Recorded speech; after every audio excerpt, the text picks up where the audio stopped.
pada malam bilangan ganjil di 10 malam yang terakhir. Taharraw lailatul qadri fil 'ashril awakhir. Carilah Lailatul Qadar itu pada 10 malam yang terakhir.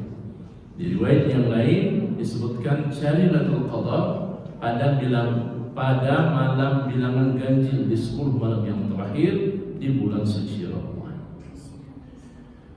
Rasulullah mengucapkan Allahumma shalli ala sayyidina Muhammad, assalamu alayka sayyidi abati ya Rasulullah. Firman Allah Subhanahu wa taala, kita akan mengkaji Quran surah Al-Fatir. Quran surah 35 ayat 29. Allah Jalla wa'ala memberikan penjelasan yang luar biasa bagi kita orang-orang yang beriman kepada Allah Subhanahu wa ta'ala. Pagi hari ini kita hadir di masjid ini untuk mencari semata-mata Allah Subhanahu wa ta'ala. Karena yang kita cari adalah Allah Subhanahu wa ta'ala. Di ayat yang sama Quran surah 35 ayat 15. Bismillahirrahmanirrahim. Ya ayyuhan nas antumul fuqara ila Allah. Wahai manusia, kalianlah yang butuh kepada Allah. Ya ayyuhan nas, wahai manusia seluruhnya, antumul fuqara ila Allah. Kalianlah yang butuh kepada Allah. Macam mana orang yang butuh kepada Allah itu? Maka dia yang datang. Pada malam hari ini kita butuh atas rahmat Allah, kita butuh ampunan Allah, kita butuh Lailatul Qadar. Maka orang yang butuh menyengajakan dirinya untuk bangun sebelum subuh, tepatnya pada malam hari ini, pada pagi hari ini jam 2 pagi, untuk semata-mata mencari ampunan daripada Allah. Man qama Lailatul Qadar, siapa yang mengerjakan salat malam, mendirikan salat malam pada malam Lailatul Qadar, imanan wa ihtisaban, karena iman, karena ilmu, ghufira lahu ma taqaddama min dzambi, maka Allah akan ampuni dosanya. Maka mudah-mudahan kita yang hadir pada pagi hari ini Allah berikan ampunan dosa-dosa kita yang telah lalu. Amin ya rabbal alamin. Di Quran surah Al-Fatir ayat 29 Allah Jalla wa'ala menyebutkan ada 3 orang yang tak akan pernah rugi di hadapan Allah. Ada 3 golongan manusia yang tak akan pernah rugi di hadapan Allah Subhanahu wa taala, terlebih lagi masuk bulan suci Ramadan. Apa 3 golongan tersebut? Kata Allah Jalla wa'ala, a'udzu billahi minasyaitonir rajim, bismillahirrahmanirrahim. Innal ladzina yatluna kitaballah, sesungguhnya orang-orang yang membaca Quran, orang yang berinteraksi dengan Quran. Golongan yang pertama yang tak akan pernah rugi disebutkan oleh Allah, orang yang senantiasa bersama Quran. Kemudian wa anfaqu mimma razaqnahum sirran wa 'alaniyah. Yang kedua, wa aqamus shalah, mendirikan salat. Dan yang ketiga, wa anfaqu mimma razaqnahum sirran wa 'alaniyah. Orang yang menyisihkan sebagian harta yang Allah berikan kepadanya, baik secara sembunyi-sembunyi ataupun secara terang-terangan. Yarju tijaratan lan tabur, mereka tak akan pernah rugi sedikit pun di hadapan Allah. Maka 3 golongan ini akan kita kaji sampai nantinya pukul 3. Apabila Allah Subhanahu wa taala, kita masuk yang pertama. Innal ladzina yatluna kitaballah. Yang pertama kata Allah Jalla wa'ala, orang yang tak akan pernah rugi di hadapan Allah Subhanahu wa taala itu adalah orang yang senantiasa berinteraksi dengan Quran. Terlebih lagi masuk bulan suci Ramadan, segala amal kita itu dilipat gandakan oleh Allah Jalla wa'ala. Maka momentum Ramadan adalah momen terbaik untuk berinteraksi dengan Quran, melatih diri untuk senantiasa tilawah Quran. Di luar bulan suci Ramadan nantinya kita sudah terbiasa.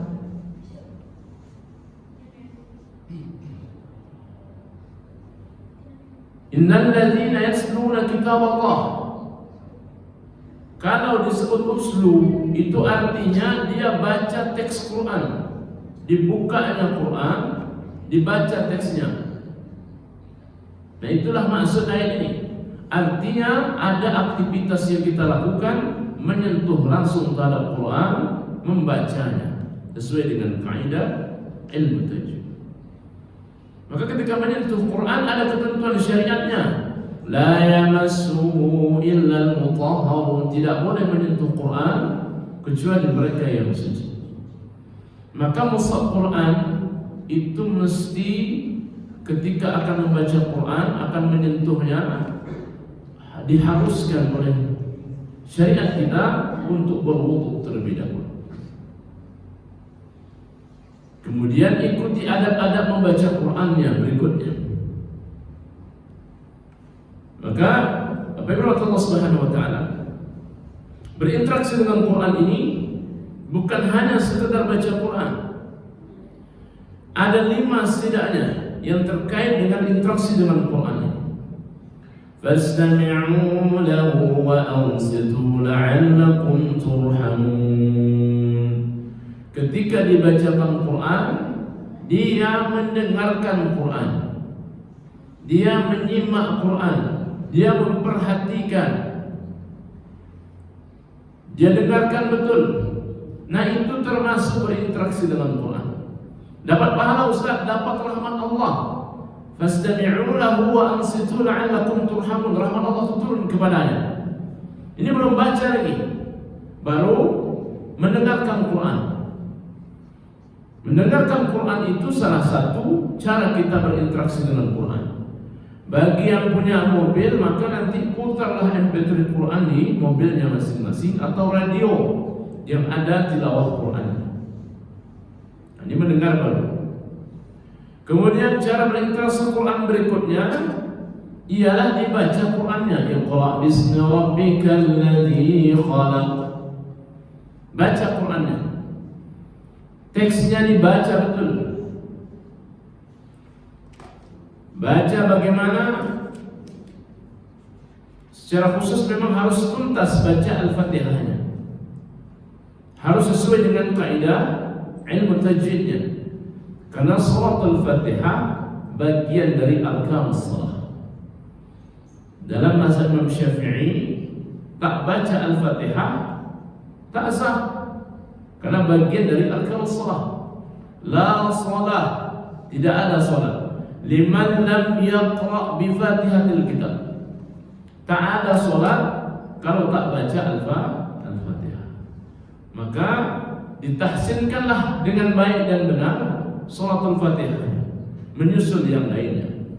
Maka baca Quran itu mesti ada gurunya. Khairukum man ta'allama al-Quran wa 'allama. Sebaik-baik manusia itu yang belajar Quran dan yang mengajarkannya. Jadi ada keinginan untuk belajar Quran itu, maka dia termasuk golongan yang terbaik kata Rasulullah. Karena yang dibacanya itu kalam Allah, zat yang paling mulia sejagat raya ini. Dia yang menciptakan kita, mengatur kita, memelihara kita, menghidupkan kita, mematikan kita, menghidupkannya kembali, kemudian memasukkan kita dalam surganya Allah dan memasukkan kita dalam nerakanya Allah. Maka orang yang baca Quran adalah orang yang terbaik. Maka tahsin Qurannya mesti ada gurunya. Belajarlah seminimal-minimalnya bagaimana penyebutan huruf-huruf hijaiyah sesuai dengan makharij hurufnya. Kalau masalah lagu nantilah belakangan, karena suara itu Allah karunia dari Allah. Tapi setidaknya baca Qurannya harus sesuai dengan kaidah ilmu tajwid.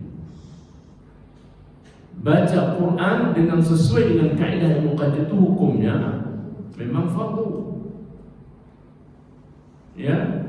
Karena kalau salah-salah baca, tersalah makna. Tertukar huruf salah, tersalah baris pun salah. Maka untuk baca Quran itu setidaknya memang ada 3 turunannya. Yang pertama, ketika belajar Quran mesti mengerti betul tentang makharijul huruf, tempat keluar huruf. Alif itu seperti apa, ain itu seperti apa, dad itu seperti apa, ghain itu seperti apa. Nama ilmunya adalah makharijul huruf, mempelajari tempat keluar huruf. Yang kedua, ahkamul huruf. Huruf ini punya hukum, maka tak lurus saja bacanya. Kalau nun mati bertemu ta jadinya ikhfa, nun mati bertemu kha jadinya izhar, mim mati bertemu mim idgham mutamatsilain dan lain sebagainya. Ada lagi mad-madnya, wajib muttasil, jaiz munfasil. Banyak yang mesti dipelajari terkait dengan ahkamul huruf. Nah, ini bagian yang juga terpenting dalam membaca Quran. Nah, berikutnya adalah sifatul huruf. Huruf itu punya sifat, punya karakter. Tak asal sebut saja. Ada yang sifatnya itu halus, ada yang sifatnya itu syiddah, rakhawah. Yang semuanya itu bisa dipelajari asalkan ada niat dan ada kemauan. Kesempatan itu kita yang atur. Kalau sudah ada niat, ada kemauan, dan tinggal difasilitasi oleh masjid dalam programnya bernama Klinik Quran. Dituntaskan baca Quran, baik yang terbata-bata, yang masih belum pas, ataupun memperlancar supaya baca Qurannya jadi baik. Motivasi dalam hadis jelas. Orang yang berinteraksi dengan Quran, meninggalnya nanti diberikan syafaat. Syafi'an li ashabih, dia datang sebagai pemberi syafaat. Man qara'a harfan min kitabillah, barang siapa yang baca Quran, satu huruf itu Allah lipat gandakan menjadi 10 kebaikan. Satu huruf Allah lipatkan gandakan menjadi 10 kebaikan.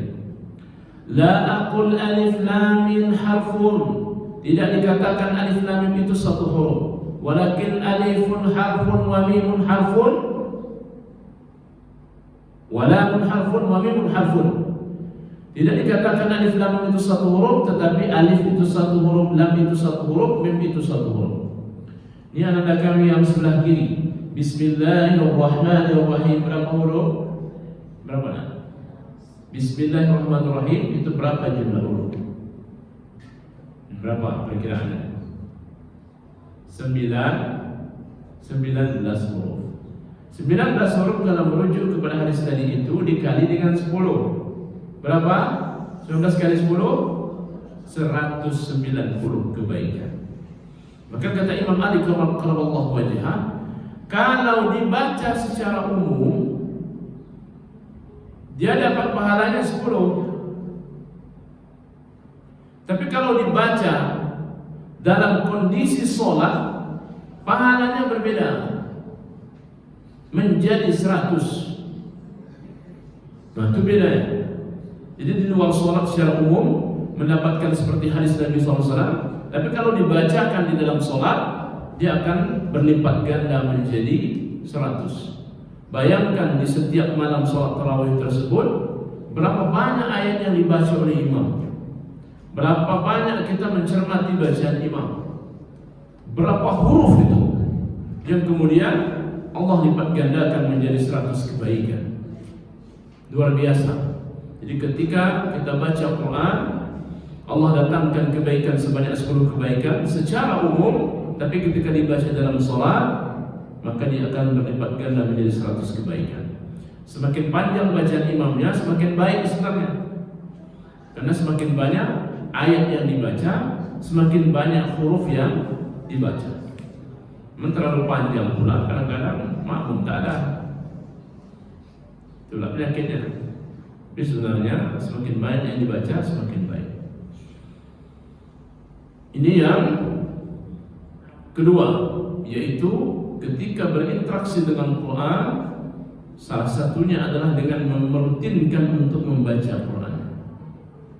Maka targetkanlah sehari 1 halaman, sehari 2 halaman, kemudian sehari misalnya 1 juzuk.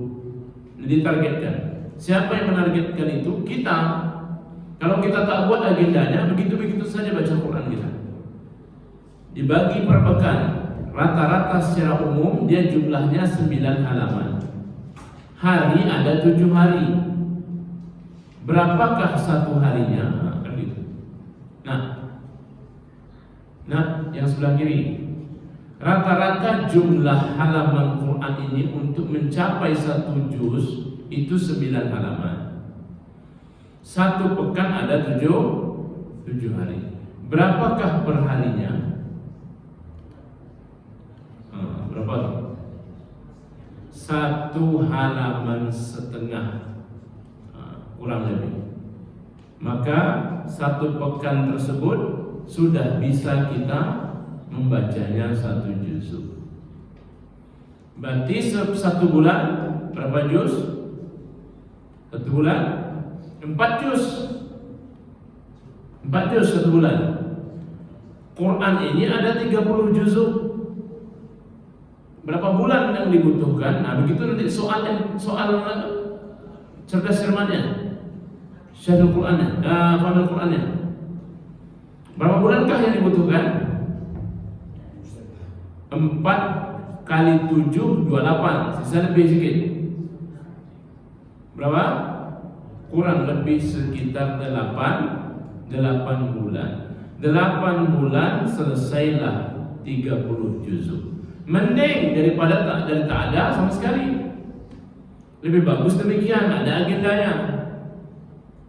Kadang-kadang kita ini berebut di bulan suci Ramadan ini khatam Quran, setelah itu tak ada lagi baca Qurannya. Ini juga bermasalah. Mending kita atur 1 pekan, kurang lebih 1 halaman lebih, 1,5 halaman lah anggap. Berarti dalam 1 bulan kita bisa menuntaskan 4 juzuk. Selama 8 bulan tuntaslah sudah kita baca Quran sebanyak 30 juz. Sisanya 4 bulan. 4 bulan berapa juzkah yang didapatkan? 16 juz.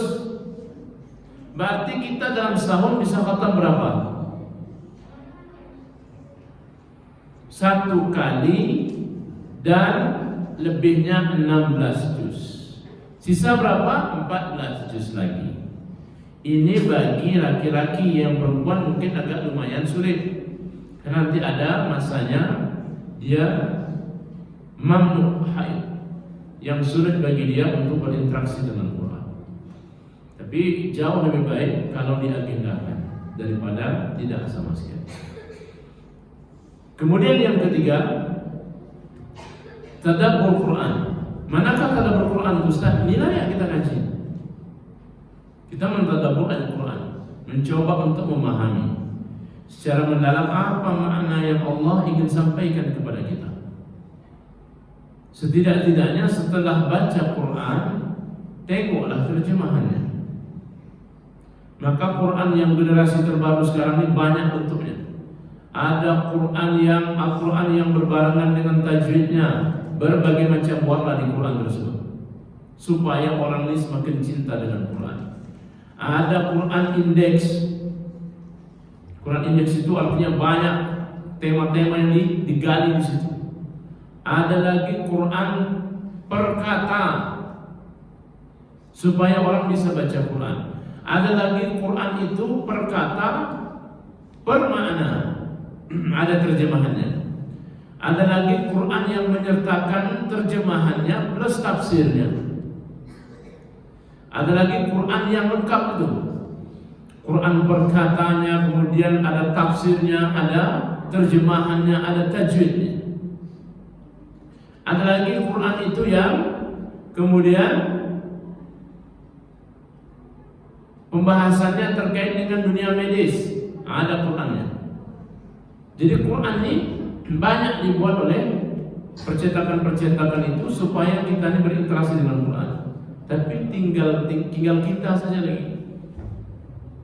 Quran pun tinggal Quran juga kalau tak ada keinginan untuk berinteraksi dengan membaca, dengan mentadabbur Quran. Maka upayakan baca Quran sehari bersamaan dengan itu bacalah terjemahannya. Nanti ketemu ada masalah itu Allah ketika kita baca ayat tersebut betul-betul masuk. Oh ternyata begini maknanya. Nah itulah yang disebut dengan tadabbur Quran. Innamal mu'minuna alladzina idza dzukira Allah wajilat qulubuhum wa idza tuliyat 'alaihim ayatuhu zadatuhum imana. Baca Quran ini menambahkan keimanan. Bukti orang itu beriman dia mesti baca Quran. Baik Allah Subhanahu wa taala.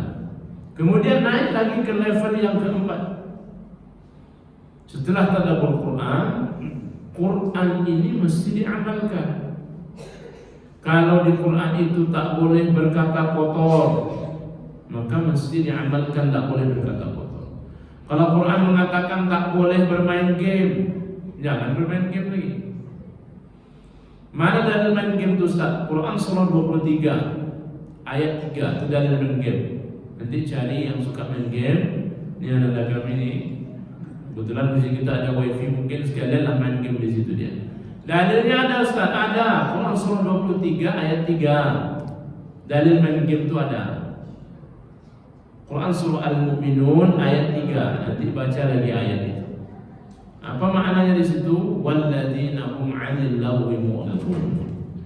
Orang beriman itu mesti meninggalkan hal yang tidak berguna. Mana yang tak berguna main game itu dah. Game ini nanti ujung-ujungnya jika bakalnya, nanti ujung-ujungnya top up ini. Ketika top up, ujung-ujungnya dipertaruhkan. Ketika ada top up, tentu ada withdraw, ada transaksi. Nah, ujung-ujungnya kalau sudah transaksi begini, maka terindikasi aktivitas tersebut masuk dalam kategori perjudian. Perjudian itu Quran surah 5 ayat 90 dilarang oleh syariat. Itu tadilah pentingnya kita untuk membaca terjemahannya. Kalau Quran mengatakan tak boleh berjudi, bentuk apapun judinya tak boleh. Tak boleh. Innamal khamar wal maisir. Tak boleh, kata Quran tak boleh, tak boleh. Walaupun bentuknya diubah. Mana bentuknya diubah Ustaz? Dulu di kampung kami orang berjudi itu pakai judi keletuk namanya. Jadi dimasukkan ke piring, ditutup, tebak. Yang keluar itu merah, kuning atau hijau. Ditikam kalau bahasa Melayunya, dipasang uang itu situ. Nah ketika dibuka warnanya memang hitam, maka dapat lihat keuntungan dari apa yang dipasangnya itu. Nah sekarang sama, diubahnya. Judi keletuk itu diubahnya dalam bentuk analisis namanya. Analisisnya mana tuh Ustaz? Nah banyak-banyak macam bentuknya. Ada yang analisisnya candle namanya, candlestick. Stick itu naik turun tuh macam mana cara analisanya. Dulu yang kita lawan manusia, sekarang yang dilawan algoritma. Dulu yang dilawan nyata adanya, ini kawan kita berjudi, ada nampak orangnya. Sekarang tak nampak lagi. Tak siapa lawan kita? Mesin yang dilawannya. Yang nampak aja kalah, apalagi lawan mesin. Berubah ternyata judi itu yang awalnya manual menjadi digital. Haram, tetap haram hukumnya. Karena Quran mengatakan demikian, tinggalkan. Maka baca Quran mesti masuk kepada dalam hati kita. Kana khuluquhul Quran. Maka Rasulullah itu seperti Quran yang berjalan. Apa yang diinstruksikan Quran, begitulah yang mesti diamalkan. Jangan makan riba, jangan dekati riba, tinggalkan itu.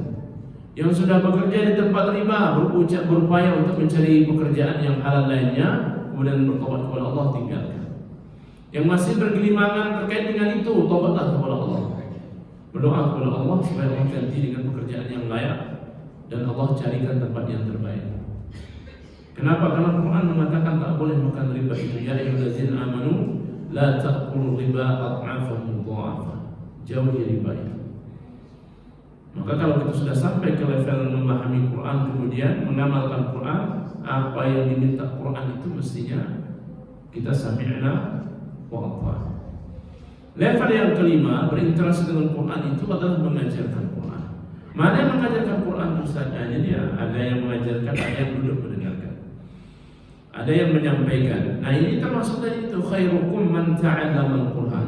Terbaik manusia yang terbaik itu yang belajar Quran, mu'allamah, dan yang mengajarkan Quran.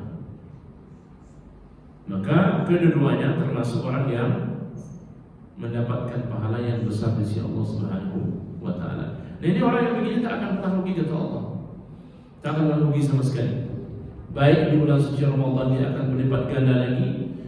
Di bulan-bulan lain pun dia tak akan pernah rugi di hadapan Allah Subhanahu wa taala. Yang kedua, orang yang tak akan pernah rugi kata Allah Subhanahu wa taala, wa aqamus shalah, orang yang menyempurnakan salatnya. Di Quran surah 23 itu disebut 2 kali terkait dengan salat. Qad aflahal mu'minun alladzina hum fi salatihim khashi'un, 1, walladzina hum ala salawatihim yuhafizun. Ciri orang yang menempati surga Firdaus, ulaika humul warithun alladzina yarisunal firdaus. Orang yang mewarisi surga Firdaus itu di antaranya itu ada 2 terkait dengan ayat disebutkan. Pertama, dia jaga seluruh salatnya. Walladzina hum ala salawatihim yuhafizun. Sehari semalam ada 5 kali. Dia jaga itu, dia tak pernah tinggalkan. Dan upayakan untuk salat berjamaah, karena instruksi Quran yang jelas, Quran surah 2 ayat 43, wa aqimus shalah, dan dirikanlah salat, wa aqimus shalah wa atuz zakah warka'u ma'ar raki'in. Sujudlah, berrukuklah bersama orang-orang yang bersama-sama. Itu maksudnya apa? Berjamaah. Salatul jamaah afdalu min salatil fazzi. Salat berjamaah itu jauh lebih afdal dibandingkan salat sendirian. Berapa lipat ganda pahalanya? 27 derajat. Allah berikan kepada. Firman Allah Subhanahu wa taala, ini yang kedua, yang menyempurnakan salat itu tak akan pernah rugi. Dia tak pernah tinggal salatnya. Kemudian salatnya mesti naik grade-nya. Karena penduduk surga itu salatnya bukan hanya dia jaga yang 5 itu saja, tapi levelnya dinaikkan. Mana level dinaikkan? Walladzina hum, disebutkan qad aflahal mu'minun alladzina hum fi salatihim khashi'un. Mesti salat tersebut khusyuk. Khusyuk itu apa Ustaz? Salat itu memang betul-betul tenang, memang betul-betul berangkat dari hati nuraninya. Imam Al-Ghazali itu menyampaikan ada 2 supaya sampai ke level ini. Ada khusyuk, ada khudu'. Khusyuk ini amalan hati, terkait dengan hati. Khudu' itu terkait dengan anggota badan. Jadi kalau sudah sholat, itu jangan tergaruk-garuk lagi. Maka perhatikan betul apa yang masuk ke dalam saku yang akan saku kita nih. Jangan uang receh, permen dan sebagainya masuk ke situ. Kalau kita ruku, kita sujud, barang itu jatuh. Ketika barang itu jatuh, konsentrasi kita fokus ke situ. Nanti mengurai semua dia. Tadi uang nih ke abang-abang parkir tadi banyak lagi ceritanya, nanti dia berkelahi dengan kau. Masuk semua dalam program sholat kita, jika sholat tersebut terganggu. Nah ini termasuk bagian dari cara untuk supaya sholat kita khusyuk. Ustaz, gimana kalau dalam sholat itu pikiran kita lari, melayang, apalagi imam bacanya panjang misalnya, tak kemana pikiran. Apalagi ayat tersebut memang tak paham, tak pernah didengarnya. Tentu pikirannya melayang kemana-mana. Berjamaah melayang, sendiri pun juga melayang. Kadang-kadang sendiri pun melayang Ustaz. Kadang-kadang sampai lupa jumlah rakaatnya. Bagaimana posisinya? Kata Buya Hamka, untuk mengatasi hal demikian, seperti anak kecil yang sedang bermain sepeda.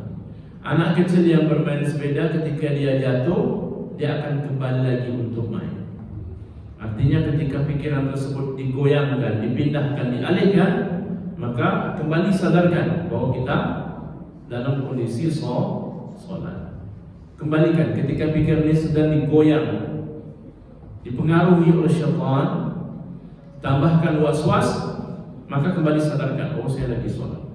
Nah itu yang disampaikan oleh Buya, supaya sholat kita khusyuk. Memang sholat khusyuk ini berat. sangat berat sekali. Tapi setidaknya adalah karena kita rutin mengerjakan sholat, maka kita tahu betul bagaimana cara supaya sholat kita khusyuk. Mulai dari tempat sholatnya diperhatikan betul. Kemudian kalau memang tempat itu agak panas, disiapkan kipas angin dan sebagainya. Hal-hal yang akan mengganggu konsentrasi kita selesaikan terlebih dahulu, barulah kita menghadap kepada Allah Subhanahu wa Ta'ala. Karena orang yang menjaga sholatnya, dia bersama Allah, masuk dalam surganya Allah. Yang mengabaikan sholat, masuk neraka. Gitu aja dia ceritanya. Man hafadha 'alaiha, barang siapa yang masih memelihara sholatnya, menjaga sholatnya sehari semalam, maka dia akan menjadi nuran wa burhanan wa najatan yaumal qiyamah. Dia akan menjadi cahaya di hadapan Allah, penyelamat, bukti di sisi Allah. Karena yang akan pertama dihisab itu sholat. Kalau tanpa sholat tak bisa masuk. Handphone ini ada pinnya, ada passwordnya. Passwordnya itulah sholat. Barulah kemudian ngekorlah, mengikutlah amalan-amalan yang lain. Maka sholat ini mesti diperhatikan, jangan ditinggalkan. Wa man lam yuhaffiz 'alaiha, sesiapa yang meninggalkan sholat, tak dia jaga sholatnya, lam yakul lahu nur, dia tidak akan menjadi cahaya. Wala najah, dia tak akan menjadi, wala burhan, wala najah, dia tak akan jadi bukti, dia tak akan menjadi penyelamat. Wa kana yaumal qiyamah, pada hari kiamat nanti orang yang tak mau sholat, dia diabaikan sholatnya, dia tinggalkan sholatnya. Wa kana yaumal qiyamah ma'a Qarun wa Fir'aun wa Haman wa Ubay bin Khalaf. Dia akan dikumpulkan kepada golongan orang-orang ini, masuk ke dalam nerakanya Allah. Dilalaikan karena harta benda, nanti dikumpulkan bersama para saudagar ini, saudagar yang ingkar kepada Allah, Ubay bin Khalaf. Sibuk masalah kekuasaan Fir'aun, sibuk mengurus partai dan sebagainya bersama Haman. Nah ini semua nanti dimasukkan ke dalam nerakanya Allah Subhanahu wa Ta'ala. Maka jaga sholat kita, jangan pernah abaikan. Karena kata Allah Subhanahu wa Ta'ala, orang yang memelihara sholat tersebut, dia sempurnakan sholatnya, maka tak akan pernah rugi sedikit pun. Ini akan menjadi bukti penyelamat dia sampai kepada Allah, sampai pula Allah masukkan dia ke dalam surganya Allah Subhanahu wa Ta'ala. Ini yang kedua. Yang ketiga, wa anfaqu mimma razaqnahum sirran wa 'alaniyah.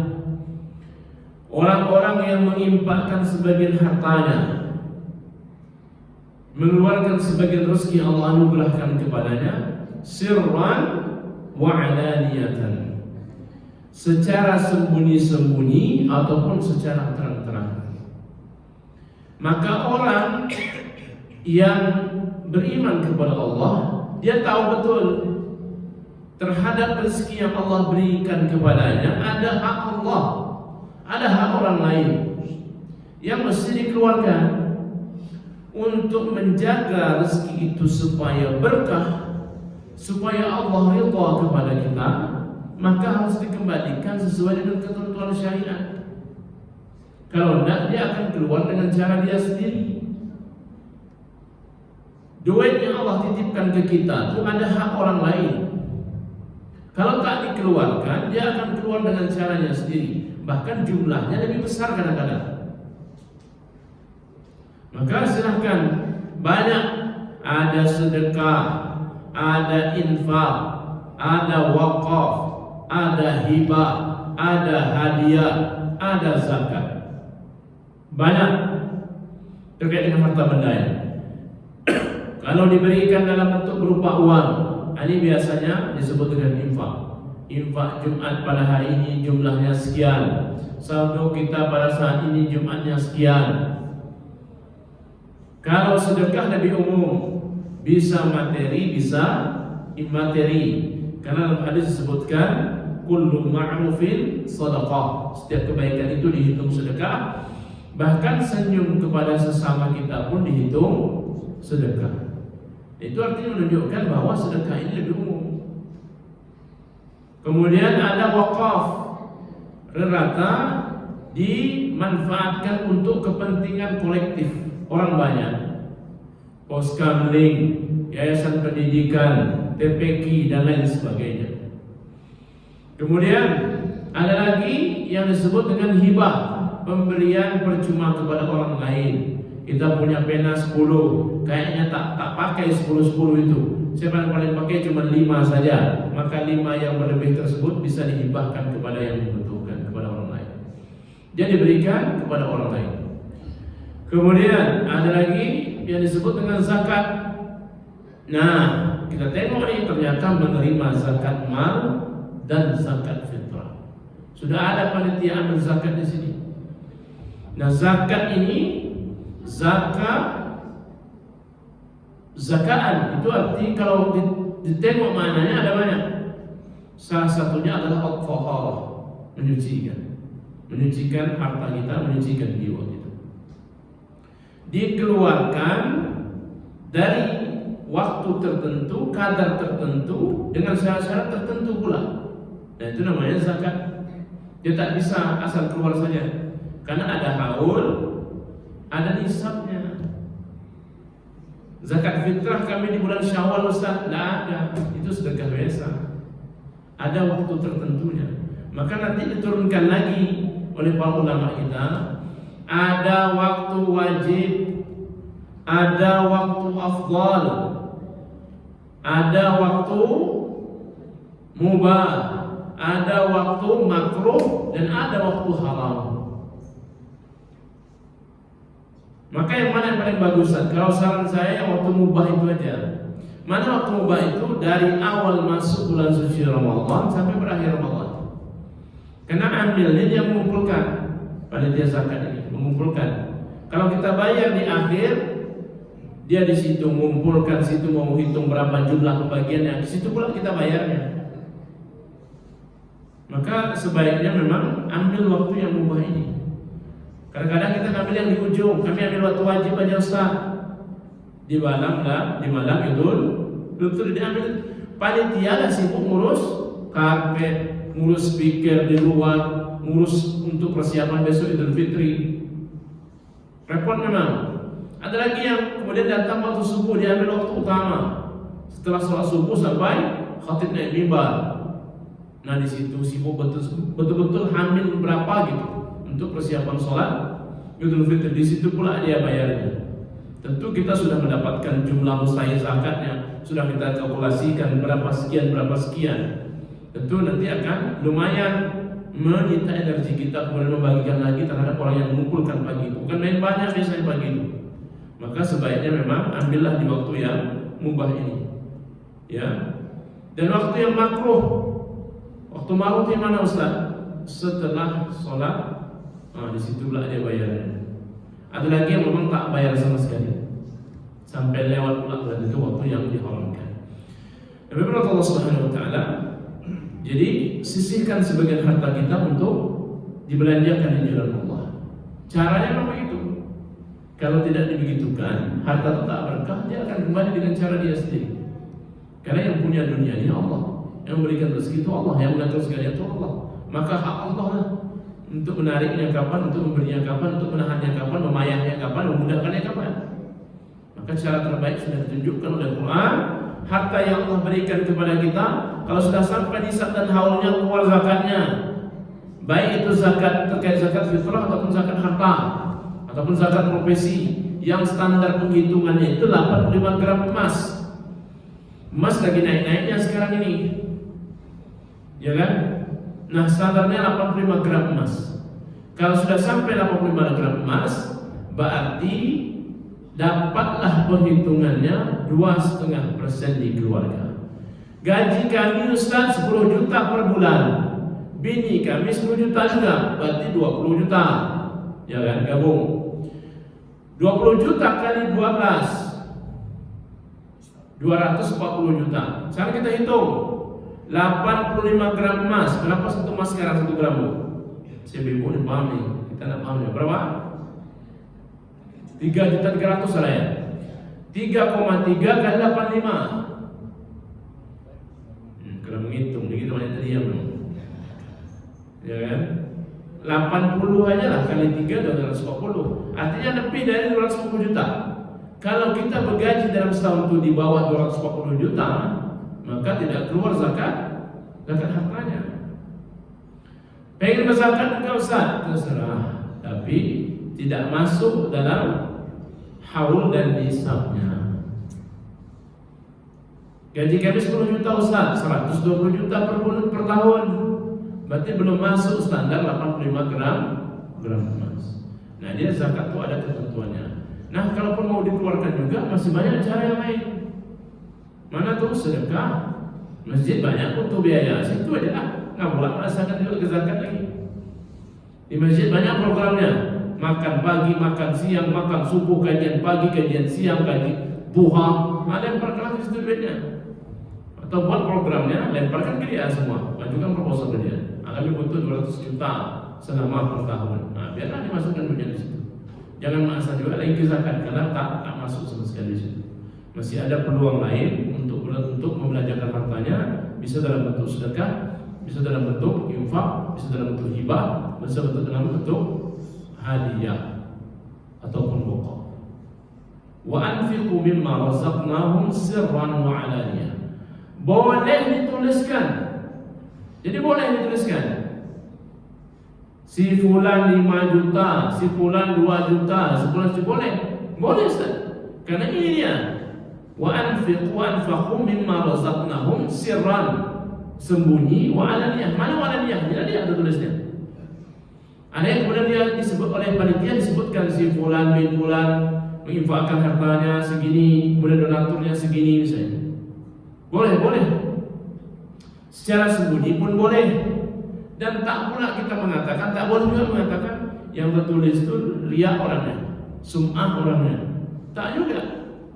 Bisa jadi yang sembunyi-sembunyi itu juga riya. Jadi sama-sama baik.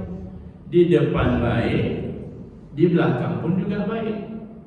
Di depan buruk, belakang pun buruk. Maka gimana Ustaz? Tergantung niat masing-masing. Al-umuru maqasid. Jadi segala sesuatu itu tergantung pada tujuannya. Innamal a'malu binniyat wa innamal likulli imrin ma nawa. Orang mendapatkan sesuai dengan apa yang dia niatkan. Maka kalau dituliskan boleh, yang tak dituliskan boleh. Ada bakul infak berjalan. Ada yang masukkan duit. Ada juga yang tak memasukkan duit. Nanti orang balik baru masukkannya. Mana yang riya itu? Tak ada. Sama-sama riya. Sama-sama baik. Bisa jadi yang memasukkan 100.000 itu riya, yang kemudian orang balik dimasukkan itu juga riya. Kenapa riya? Karena tak ada Allah di situ. Kok gak ada Allah Ustaz? Dia nunggu orang balik baru dimasukkan. Berarti masih ada kekhawatirannya. Dia beribadah takut ditengok orang. Riya lagi. Riya. Ibadah itu mesti untuk Allah. Qul inna salati wa nusuki wa mahya wa mamati lillahi rabbil alamin. Jadi di depan baik, di belakang baik. Ditulis baik, tak ditulis pun juga baik. Apalagi dalam masalah menghimpun duit ini mesti ditulis. Karena masyarakat kita ini seperak pun dia akan hitung juga. Apalagi dia tengok ni, oh ya, ini keluarnya sekian, ini keluarnya sekian. Jelas semuanya supaya tidak ada dusta di antara kita. Baik, menurut Allah Subhanahu wa taala disebutkan Allah SWT di akhir ayat itu, yarju tijaratan lan tabur. Mereka yang mengharapkan perdagangan mereka itu untung, yang tiga ini memang tak ada rugi sama sekali. Jadi orang yang melakukan sebagaimana ayat ini termasuk dalam kategori ini di hadapan Allah sampai nanti bertemu dengan Allah, dia tak akan rugi sama sekali. Yang pertama, mereka yang baca kalamnya, yang punya kalamnya Allah, dia baca kalamnya itu rutin setiap hari, dia interaksi terus dengan Quran. Yang kedua, dia tak pernah luput, tak pernah tinggalkan, tak pernah abaikan perintah Allah terkait dengan sholatnya.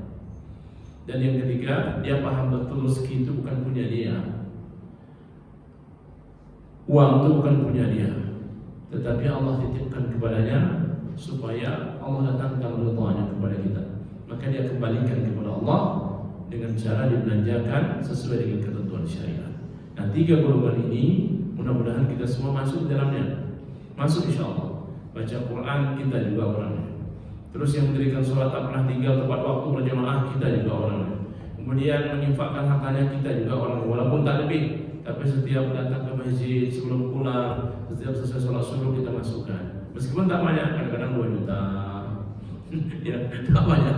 Kadang-kadang kita masukkan 1.000, 2.000. Tapi rutin kita kerjakan, maka kita semua termasuk pada golongan ini. Tak rugi. Nah, ujung-ujungnya nantinya Allah akan berikan balasan terbaik di sisinya, yaitu dianugerahkanlah surga kepada kita. Ya, surga kepada kita, bertemu dengan Allah, dan Allah pun ridha kepada kita. Wallahu ta'ala bissawab. Demikian kajian kita pada kesempatan pagi hari ini. Kita lanjutkan nanti yaitu dengan kegiatan sholat tahajud, qiyamul lail. Dia tak ada sisa jawab, ya. Tak ada sisa jawab karena memang dia khusus untuk pengajian saja. Demikian, mudah-mudahan memberikan manfaat untuk kita bersama. Subhanakallah wa bihamdika, asyhadu an la ilaha illa anta, astaghfiruka wa atubu ilaik. Wa maaf. Assalamualaikum warahmatullahi wabarakatuh.